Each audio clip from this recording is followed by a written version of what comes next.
Bon, considération d'ordre général qui concerne tout le monde. Lorsqu'il y aura des arrêts, mettons des haltes, on va appeler ça, et non pas des haltes, parce que c'est un H aspiré, que ce soit Madeleine ou moi qui intervenons, ben, vous regrouper le plus possible pour qu'on ait encore de la voix à la fin de la journée, surtout de la voix pour les journées à suivre. Voilà. Bien, bienvenue dans le parc du Bic, on en parle depuis longtemps. Bon, ça va être une belle journée. Je vous répète que, bon, là c'est une petite fraîche du matin, c'est normal, on est sur le bord de la mer, on n'est pas sur le bord du fleuve. Si vous utilisez le mot fleuve dans vos rapports d'excursion, mais vous faites une erreur. Des erreurs, il y en a quand même beaucoup. Des fois, on se promène en Gaspésie, on a dépassé Cloridorme, puis il y a encore des panneaux bruns, fleuve Saint-Laurent. Il y a des erreurs comme ça dans la vie, mais vous dites estuaire, puis bas estuaire. Lorsqu'on est allé à l'île d'Orléans, on était à la limite de l'estuaire fluvial, au début de l'estuaire, du moyen estuaire. Là, on est dans le bas estuaire parce qu'on a dépassé, à partir de 3 pistoles à peu près, on a dépassé largement l'embouchure du Saguenay. On est dans le bas estuaire. Vous le savez, c'est répété, c'est dit, ad nauseam, cloné et compagnie. On commence par la structure. Il faut toujours que ce soit lors de la préparation d'une conférence, d'un texte, d'un acte notarié. On commence par la structure pour avoir une idée globale des grandes composantes. Je vais commencer par ces grandes composantes-là. On est dans le relief appalachien. On était dans le relief appalachien d'ailleurs à l'île d'Orléans. L'île d'Orléans, là, il ne faut pas confondre la physiographie et la géologie. À l'île d'Orléans, physiographiquement parlant, on était dans les basses terres du Saint-Laurent, mais géologiquement, on était dans le relief appalachien. Aujourd'hui, il n'y aura pas d'erreur possible, on est tout le temps dans le relief appalachien, qui, vous le savez, est un relief allongé d'à peu près d'Atlanta, qui se poursuit jusque dans les provinces de l'Atlantique, et non pas les provinces maritimes, ce n'est pas la même chose. Ce qui fait que les îles qu'on va contourner aujourd'hui sont toutes dans le même axe, sont toutes dans le même sens. L'île qu'on a contournée hier, lorsqu'on a pris le traversier de Saint-Siméon à Rivière-du-Loup, pour ceux qui ont observé, le bateau a fait une espèce de V. Puis l'île longitudinale qu'on a contournée, ben, elle fait partie du système appalachien. On se rappelle, le système appalachien, il y a des bosses et des creux. On peut dire aussi des axes positifs, des axes négatifs. Des anticlinaux, des synclinaux, c'est des équivalents, là, si vous voulez varier un peu le vocabulaire dans votre rapport d'excursion. Et nous, on se situe ici entre deux de ces composantes longitudinales-là. Derrière vous, on va le voir un peu mieux tantôt, mais derrière vous, ça serait comme le continent. Et en face de vous, là-bas, la montagne à Michaud. C'est pour ça que j'ai amené ça, pour vous situer. Y a quelqu'un qui ne prend pas de notes, qui est Madeleine, là. Je ne sais pas si vous voyez, pas pire, là. Nous, on est situé, on est exactement là. Okay? Et regardez, ça c'est la montagne à Michaud, la masse que vous voyez devant vous, derrière moi. Puis on a aussi ici l'île du Cap-à-l'Orignal. Immédiatement, là, il ne faut pas faire de confusion. Ici, c'est un immense tombeau-l'eau.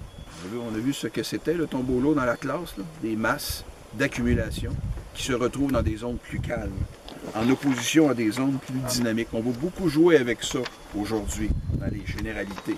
Il y a des endroits hyper perturbés par les agents d'érosion, principalement les vagues créées par le vent, lui-même issu du soleil, qui transporte des matériaux qui partent. Étant donné qu'on a fait à l'époque pas mal d'agriculture ici dans le secteur, puis qu'on a jugé que cette zone-là était un peu trop proche du sel, proche des perturbations liées à la mer, on n'a pas jugé bon de faire de l'agriculture, sauf peut-être une petite tache qui est ici. C'est pour ça que, pour ceux qui vont faire une carte, on confond souvent, on s'imagine que ça c'est une immense île, on a un tombeau-l'eau là. Non, il y en a un tombeau-l'eau ici, situé entre cette île-là, de laquelle il reste à peu près juste un lambeau. Mais celle-ci, elle est longitudinale, celle-ci, celle-là, puis le relief appalachien dans ce sens-là. Regardez l'île qui est ici. Donc, on a toutes des îles parallèles comme ça. Puis dans la partie sud du parc, ces îles-là ont été rejointes à un moment donné par des dépôts qu'on appelle tombeaux-l'eau. Plus tard, on verra des flèches, là, mais pour l'instant, c'est des immenses tombeaux-l'eau. Puis pour ceux qui ont apporté la photographie aérienne, vous percevez qu'il y a une linéarité dans la végétation. Elle est toute alignée. Pourquoi elle est alignée? C'est qu'on a des bosses puis des creux. Mais ça, je reviendrai tantôt pour notre première halte. On est toujours dans les généralités. Comme on est dans de la roche sédimentaire fortement plissée, bon, les chaînes de montagne sont des roches à fort plissement. Rappelez-vous, à l'île d'Orléans, on avait de la pélite, de la roche qui était toute en lamelles, des shales en lamelles. Puis on avait aussi des grès. Ici, dans le parc du Vic, on va ajouter des conglomérats sur lesquels on va circuler tantôt. On va voir ça pas mal dans le détail. On va même pouvoir y toucher, les photographier allègrement, de façon générale. Donc, on a des bosses, des creux, système appalachien. Et, rappelez-vous, les types de côtes, côte à falaise, côte à plage. On avait des côtes structurales. On avait des exemples de reliefs qui plongent dans la mer, perpendiculaires au continent, mais ici, ce n'est pas le cas. Le relief est parallèle à la côte. On est dans une côte structurale parallèle, toujours dans les généralités du lieu qu'on visite aujourd'hui. Ça, c'est pour la géologie, pour la physiographie. Pour le climat, vous pourrez, dans certains secteurs, quasiment faire des copier-coller avec votre rapport d'excursion à l'île d'Orléans. Les vents dominants, comme qu'on soit ici en Gaspésie ou dans l'Outaouais, les vents dominants viennent du nord-ouest, ouest, nord-ouest, dans ce secteur-là. Et les vents de tempête, ici, viennent, tout comme à l'île d'Orléans, du nord-est. Ça, c'est dans les généralités. Mais on verra dans certaines haltes des spécificités à certains vents, à partir des conditions qu'on verra aujourd'hui. Mais ça sera évidemment dans les détails de tout ça. Ça va pour l'instant, les grands... On est où, là? On est exactement là. Puis là, la halte 1, on va se passer de quelques mètres ici pour que vous puissiez voir ça. C'est qu'idéalement, il faudrait qu'on aménage une tour d'à peu près 10 mètres, puis qu'on puisse grimper dedans, puis voir la linéarité des arbres, mais faute de mieux, on va tenter d'observer ce qu'on peut faire au niveau du sol, puis éventuellement, vous pourrez, rappelez-vous que cette photographie aérienne-là est quand même assez haute définition, vous pourrez aller chercher un petit secteur comme ça, l'agrandir, faire un petit schéma explicatif, puis ça va faire la job. Oui, Déby? Non, on est encore dans les généralités. Oui, préhalte, c'est ça, qui va servir dans la partie 1 de votre rapport d'excursion. Ce qui va bien au plan de la structure, une première partie qui organise les grandes composantes générales, ensuite les haltes au plan spécifique. Mais je vais revenir sur certaines généralisations dans certaines haltes. Mais là, je vous le dirai à ce moment-là. Ah, là, on fait ajouter ça dans votre portion généralité. Ce qui fait que gardez-vous une page ou deux, puis lorsqu'on sera à une halte donnée, qu'on fait des liens avec les composantes plus globales, bien, vous irez ajouter quelques notes à ce moment-là. Ça fera le travail, comme on dit. Ça va pour l'instant? Oui. OK, là. Correct. Halte 1, niveau de plage. On lui donne. Ça va? Un tombolo, c'est une forme d'accumulation. Un tombolo fait partie de la géomorphologie.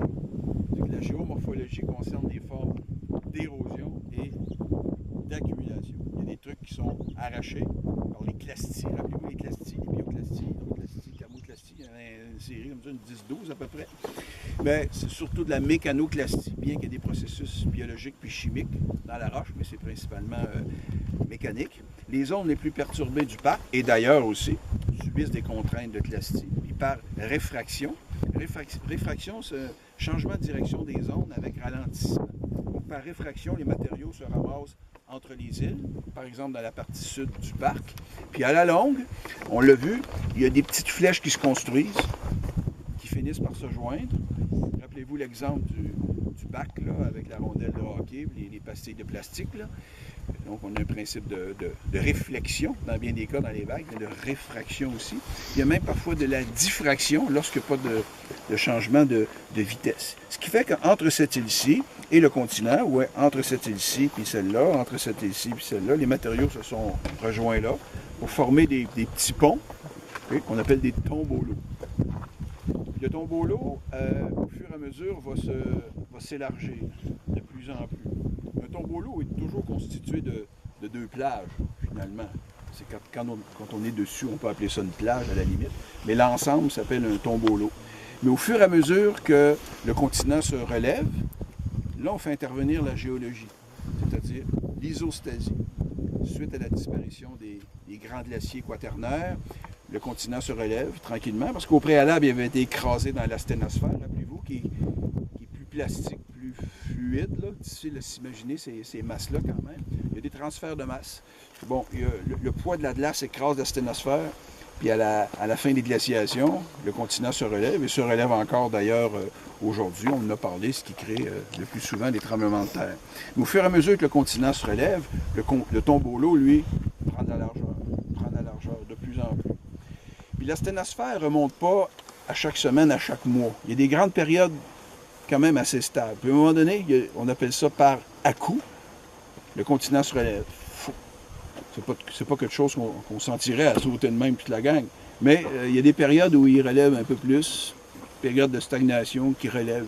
Ce qui fait que les plages qui construisent le tombolo sont toutes parallèles. Les premières plages, ensuite le continent se relève, crée d'autres plages, qui se relèvent, ce qui fait qu'un tombolo est construit de plein de niveaux de plage parallèles. Donc, on intervient dans la géologie, dans la sédimentologie, c'est que les matériaux qui sont là sont transportés par la mer, par les vagues, par réfraction, principe physique, qui se retrouvent dans les zones calmes. Mais comme on a des bosses puis des creux, des anciennes plages, comme ça, des bosses puis des creux, le drainage n'est pas semblable sur les bosses et dans les creux. Sur les bosses, on a ce qu'on appelle de l'hyperdrainage, un sol très mince sur lequel la végétation, en général, peine à s'établir. En opposition à ça, on a des creux, d'où la linéarité des plantes que vous voyez ici. Dans les creux, il y a plus de matière organique qui a tendance à se ramasser là. Donc, cette matière organique-là va capter un peu plus d'humidité, ce qui fait qu'il y a des plantes distinctes qui vont croître dans les creux, puis d'autres sur les bosses. Sur les bosses, c'est surtout des lichens, puis des mousses qui vont s'y développer, comme ce que vous voyez là, derrière moi. Il y a une bosse là. Ça, c'est un ancien niveau de plage où on a principalement des lichens, mettons, des mousses, ou de la végétation herbacée. Tandis que dans les creux, où le drainage est moins excessif, plus de matière organique, là, on fait intervenir la pédologie, c'est-à-dire un sol, sur lequel vont croître des plantes adaptées à ce drainage-là. Dans le cas qui nous occupe ici, des conifères. C'est-à-dire qu'on a une alternance de creux avec des conifères, de bosses avec des lichens, puis ainsi de suite. D'où la linéarité des plantes que vous voyez sur le tombolo. C'est ça l'élément explicatif. Oui? Le drainage, c'est que en hydrologie, on oppose deux choses. L'irrigation. Irriguer, c'est mettre de l'eau, puis drainer, c'est l'enlever. Comme quelqu'un qui a un surplus d'eau dans un poumon, on va drainer son poumon. Donc, drainer, c'est enlever. Mais ici, le drainage, on va le voir tantôt, les matériaux sont quand même assez grossiers. Le sol est mince. Ici, vous prenez une chaudière et d'eau, vous mettez ça sur le sol, elle s'en va. C'est ça de l'hyperdrainage. Il n'y a pas assez de matière minérale puis organique pour retenir l'eau, ce qui fait que les plantes sur les bosses ont peine à pousser. Là, après quelques décennies de parcs, parce que Madeleine va vous en parler tantôt, d'expropriation, tout ça, bien, la nature reprend un peu ses droits. Puis la linéarité est un petit peu moins évidente qu'avant. Au fil du temps, bien sûr, les choses ont changé. Voilà pour la halte 1. Est-ce que vous avez des questions? Oui? Pour les bosses, c'est un hyper-drainage. Est-ce qu'il y a un mot équivalent pour l'autre ou c'est juste moins de drainage? Bien, de façon relative, le drainage est excessif sur les bosses, puis plus favorable à la croissance des plantes, mettons, dans les creux.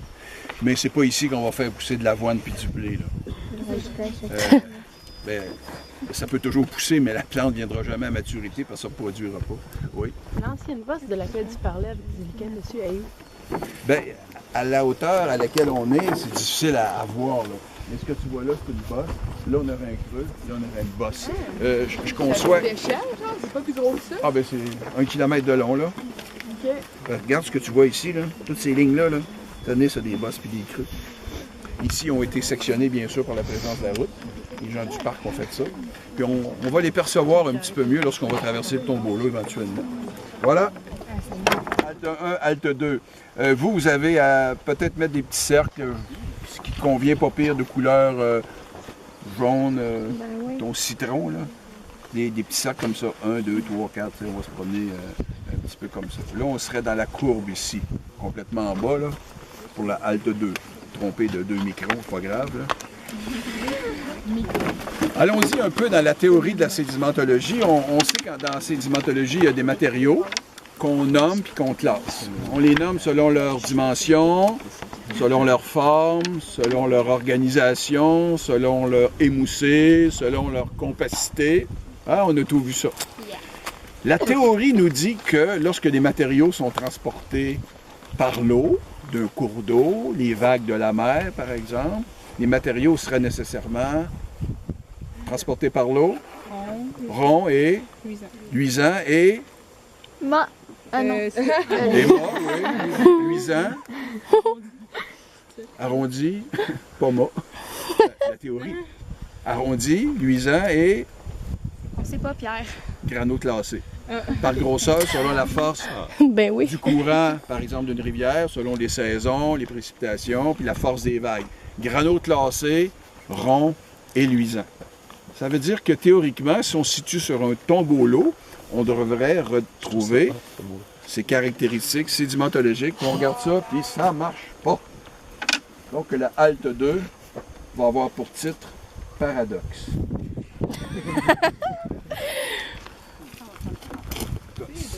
Si ça c'est rond et luisant, là, ben là, je vous ai raconté n'importe quoi. La question que je vous pose, pourquoi ça ne marche pas avec la réalité? Rappelez-vous ce que je vous disais du cours de géo, c'est utile dans n'importe quelle discipline, quoi que vous fassiez dans la vie. Se faire une idée, se faire des connexions mentales, se représenter, se poser des questions. Ça sert aussi à ça d'aller à l'école. Il y en a qui ne comprennent pas ça. J'ai des collègues qui ne comprennent pas ça, imaginez-vous. Qu'est-ce qui fait que ça ne marche pas? Mais le temps, en fait, que les roches se frottent l'une l'autre, puis c'est ça qui fait l'aspect comme plus... OK, donc il aurait été transporté, arrondi, puis là, il y aurait eu d'autres perturbations. Ouais. OK. Ils n'ont pas le temps d'arrondir. Trop dynamique. Bingo. Ils ont pas eu le temps de quoi? Ils n'ont pas le temps d'arrondir. Imaginez-vous, là, on est à la fin des glaciations, là. Il y a encore de la glace à la côte nord, à l'os. Il y a des perturbations climatiques, des vents violents. Puis là, Michael, imaginez-vous, là, les vents en Saint-Cybole, là. Grosse vague, là. Les glaces flottantes, puis ah ouais, petit pit, là, ça se garoche, puis là, ça arrache, là. Puis là, vous avez des matériaux fraîchement érodés. Là, on fait des liens. Rappelez-vous, votre hypothèse, c'est de démontrer que les liens existent entre les composantes du milieu. Ça va? Là, ben, on est dans pélite à l'os. Donc, la roche est toute en lamelles, là. Il va falloir que vous fassiez attention à vos mains d'ailleurs. Tantôt, je reviendrai là-dessus. Elle est toute en lamelles. Puis là, vous avez de la cryoclastie là, à côté. Ça tombe à journée longue, ça tombe dans la mer. L'hiver, l'été, le printemps, l'automne, de cette époque-là, parce que les saisons étaient quand même assez distinctes. Puis là, vous avez des vagues importantes qui apportent les matériaux-là. Des glaces flottantes aussi. Ah, ça se promène. Ça se ramasse sur le tombeau-là. Des fois, ça va prendre, quoi, 1 mois et demi, 17 mois aux matériaux à se rendre là. Pensez-vous que la mer, malgré la force des vagues, a le temps d'arrondir ça sur 1,5 km? Pas en tout. Donc, c'est une question de temps. Ça veut dire que dans la nature, comme dans la politique ou dans le corps humain, il y a des exceptions. Un collègue qui enseignait l'anthropologie au cégep a pris sa pension aujourd'hui. Elle était inversée, cette personne-là. Le cœur par là, le foie ici. Inversé, ça arrive sur je ne sais pas quoi, ça. Il y a des exceptions aussi. Elle avait un bracelet d'ailleurs, parce que si elle a mal là, ça ne peut pas être le foie. Oui, parce qu'elle est inversée, c'est spécial en temps. Ouais. Mais ça aussi, ça peut arriver dans la vie. Voyez-vous, là? Je ne veux pas dire avoir le cerveau de travers, ça c'est autre chose. J'en ai 40 devant moi. Mais 55, quand même. Ben, c'est ça. Ça aide aussi à ça, à faire attention à la théorie absolue. Les absolus dans les sciences, c'est tout le temps comme ça. On sait depuis plusieurs années que la gravitation, elle n'est pas universelle. Mais longtemps, on a cru que la gravitation était universelle. Puis quand un postulat faux, tu fais des erreurs. Voyez-vous, là? Ben, c'est ça. Donc, dans ce cas-ci, il y a une exception. Ça s'est fait trop rapidement. Mais là, on met quand même en relation la géologie. Parce que si on avait eu des roches hyper tendres, déjà petite. Mais là, peut-être que le caractère arrondi pourrait se vérifier ici, mais il ne se vérifie pas. Donc ici, on a surtout du subanguleux et de l'anguleux. Mais est-ce que ce serait possible de trouver une roche ronde quand même? Oui. Comment se serait-elle retrouvée là, cette roche-là? C'était déjà ronde. Elle était déjà ronde, c'est ça, tout simplement. C'est comme dans un dépôt glaciaire. On dit dépôt glaciaire, la glace n'a pas la capacité d'arrondir les matériaux. On peut retrouver un matériau rond parce qu'il a été évidemment arrondi par un autre procédé. Graphique. OK. Ça va? En fonction du temps, là, on a deux courbes. Une ligne régulière, en fonction du temps. La ligne régulière, c'est le relèvement isostatique. Figurez-vous ça dans votre tête. Le continent se relève à la suite de la disparition des glaciers. Ensuite, on a une ligne irrégulière, mettons pointillée. OK? L'eustasie. Relèvement eustatique, relèvement du niveau de la mer, moyen des mers, à la suite des disparitions des glaciers. On se rappelle tout ça. Oui? Ça ressemble à quoi, là, environ? Pointillé, mettons. Ouais, ça, Mais ils sont parallèles. croise, là. On l'a fait dans le cours. On Ouais, l'a fait c'est dans le ça, cours le- régulière le- puis pointillé. Donc, le continent relève, il tente de reprendre sa position originelle d'avant les glaciations. Puis comme les masses de glace colossales, écoutez, le niveau marin a descendu là, à certains endroits 80, 115, 125 mètres. C'est de l'eau en tabarnouche sous forme de glace sur les continents. Oui, Annika? Est-ce qu'elle se croise, les lignes? Ben ça, je m'en viens là-dessus. Là.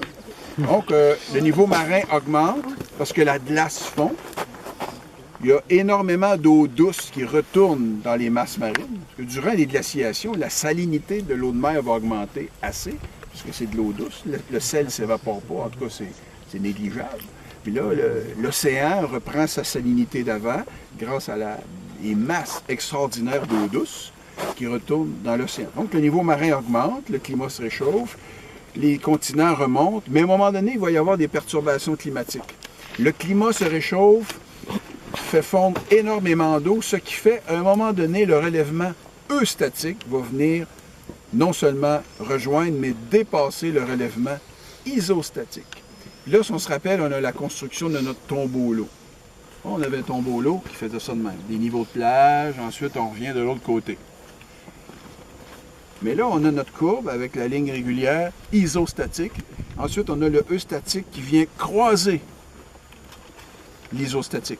Donc, le niveau marin va augmenter plus vite que le niveau du continent, ce qui fait que la mer va venir creuser dans ses propres dépôts. Puis cette coche-là, cette encoche-là que ça fait, ça s'appelle une terrasse marine. C'est ce que vous voyez là. Sur votre droite, la mer est venue creuser dans le tombeau. La côte qu'on est descendue tantôt, qui était un peu glacée, c'est cette terrasse marine-là. Ce qui fait que c'est de l'érosion dans des dépôts. Généralement, l'érosion, c'est dans l'érosion glaciaire, l'érosion éolienne, l'érosion littorale, fluviale. C'est souvent dans de la roche en place, grâce aux clastis, dans les zones de faiblesse. Mais là, on a de l'érosion dans des dépôts. C'est pas souvent que ça arrive. Mais à quoi ça sert, cette affaire-là? C'est que ça se date. C'est que cette encoche-là, cette forme d'érosion-là dans des dépôts, on retrouve la même, au même instant, partout sur la planète. C'est ça qui est le fun. Quand on date, on peut dater à partir des anneaux de croissance, à partir des coquilles, à partir des strates dans les inland 6. Mais là, on date avec ça. Donc, c'est des niveaux. Des niveaux. Dans ce cas-ci, on appelle ça une terrasse marine. On peut avoir un phénomène semblable, là, des terrasses fluviales qu'on trouve dans le coin de Trois-Rivières un peu partout. Quand vous êtes à Champlain, vous allez vers le nord, vous montez une côte. Là. Quand vous êtes au Cap-de-la-Madeleine, sur la rue Saint-Maurice, montez une côte. C'est la même côte que le même âge qui a été formé en même temps. C'est ça. C'est que si on regarde ça de façon unique, bon, c'est intéressant, mais ça sert à dater aussi. Ça sert à comprendre notre milieu, bien sûr. Puis comme ici, on est un peu en contrebas sur le tombeau-l'eau, il y a des gens qui en ont profité, parce que c'est un endroit calme et quand même assez plat pour s'installer ici. Puis là, on va essayer de trouver des traces de ces gens-là. Donc, terrasse marine, halte, juste située, là. Bien, vous voyez le boisé qu'on vient de franchir, là. À la fin du boisé, on est ici, là. Là, ça se voit bien sur votre carte, là. On a marché ici, là. Là, on est là. Et là, on est sur la piste cyclable qui est ici, exactement. Il me semble que c'est là que vous avez les blocs de ciment. On va essayer d'en faire. Il me semble que... Dans l'estuaire du Saint-Laurent, un peu partout, en fait, dans l'estuaire. On a trouvé des traces d'occupation qui étaient très anciennes dans le parc du Bic. On peut dater ça d'à peu près 2800, 1300 avant aujourd'hui, semble-t-il. Ici, on est sur des lieux où il n'y a plus nécessairement grand trace de présence pré-européenne, sauf qu'on est sur un endroit où on voyait anciennement, semble-t-il, des traces de chalets. C'est que l'occupation du territoire a été faite dans un style, on va le voir tantôt, pas dans un style, mais dans une occupation agricole, mais aussi dans une occupation de villégiature.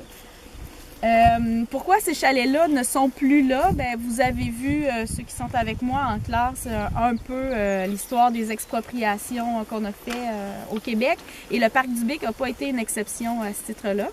Donc, l'affaire, c'est que le Parc du Bic a quand même bénéficié, en fait, des combats qu'ont menés les Québécois qui ont été expropriés dans les parcs, notamment Forillon, puis les gens du Nouveau-Brunswick au parc Chibouguac. Donc, dans les années 70, on était dans une pensée où on était encore dans le modernisme, on était encore en train de se dire que l'humain était un espèce de parasite dans la nature. Donc, on est tous dans cette pensée-là.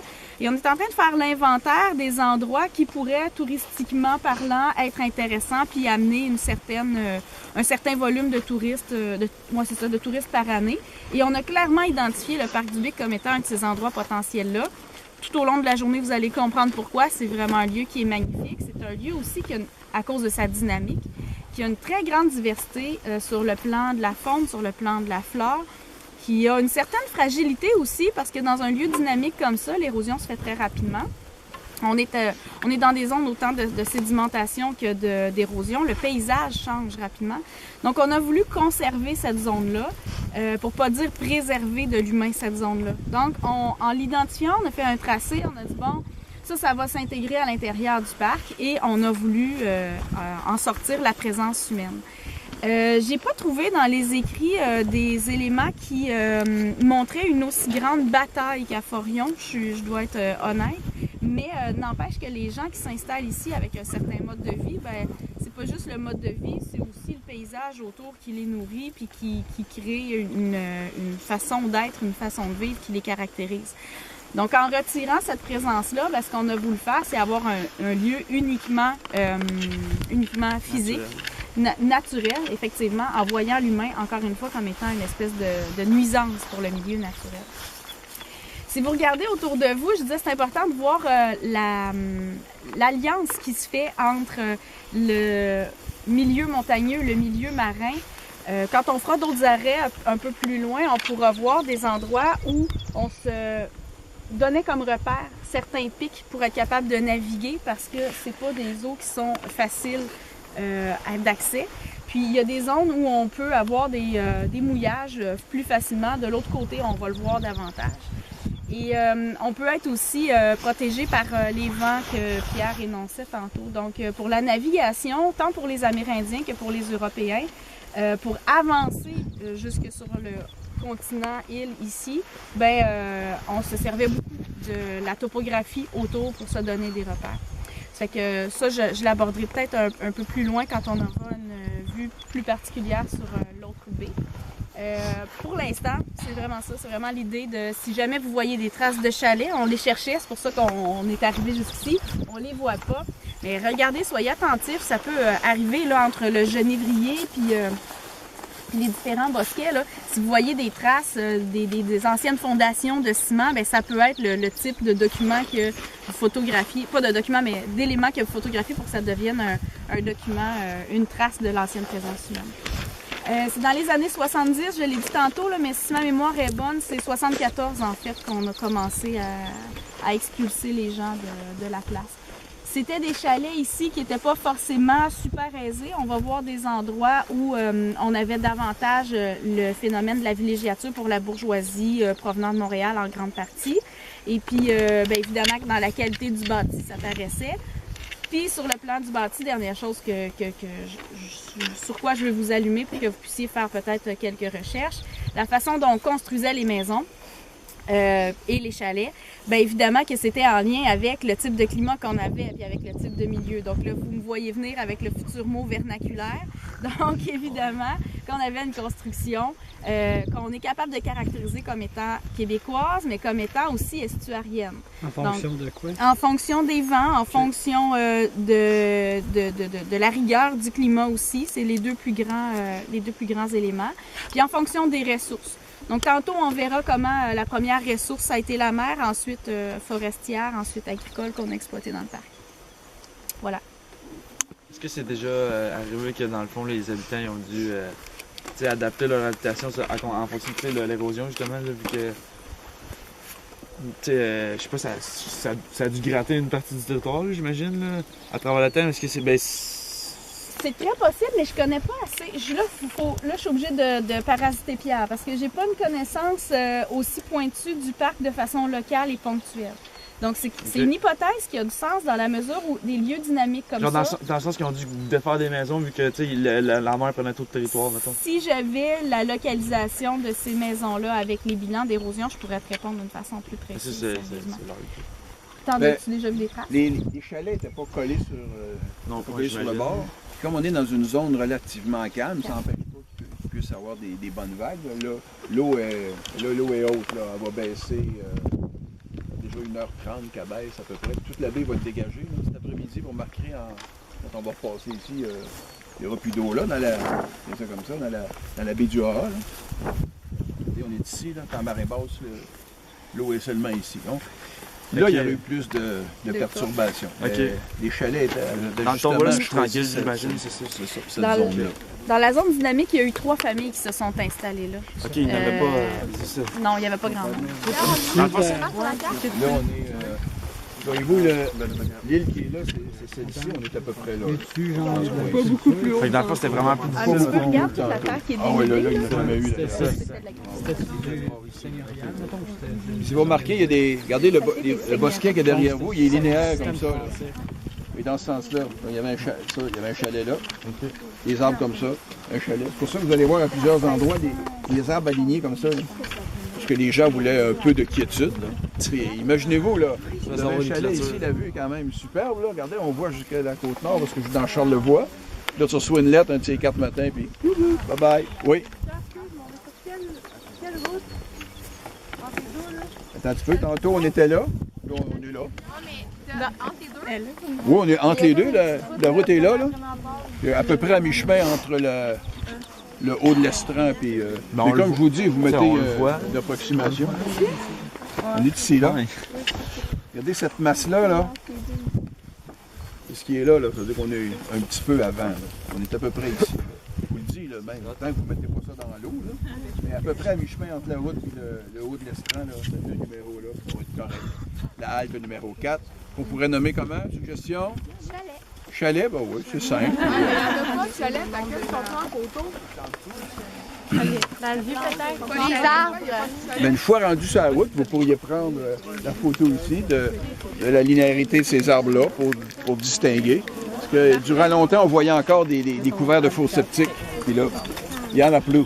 Il y a une question là-bas. Oui. Il y a juste un gros héros. Ah, c'est On va aller voir. Veux-tu que j'aille regarder du béton? Béton! Hey, fais attention à cause que ça cache, ouais, c'est ça. Ouais. Hey, il y a des petits sports dessus. Pas naturel. Là, ça serait une hypothèse intéressante. Ouais. De fondation? On prend ça? Pas de fondation de fausse septique. De fausse septique? Oh, Ça pourrait être ça.